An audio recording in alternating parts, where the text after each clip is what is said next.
ხო, გაიდაუშვეთ, შეიკრიბთ, ესე ვთქვათ, დავარქვათ 20,000, 30,000 კაცი და რა მერე. რას გააკეთებთ გამაგებინე რა?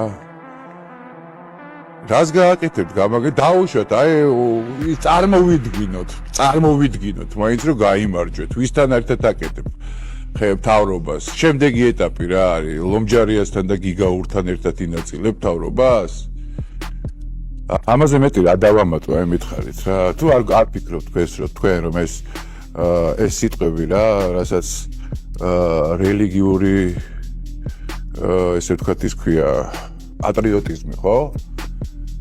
და რა არის, არ არის ეს რელიგიური ეს ფუნდამენტალიზმი, რასაც თქვენ აკეთებთ რელიგიური და არ არის ეს შავრაზმელობა 30 მამაო რელიგიური ფანატიზმით არის დაკავებული წინ მოუწყვის და მთლიანად ეს საერთოდ ეს მიტინგი არაბიზაციის არ არის ეს რელიგიური ფანატიზმი?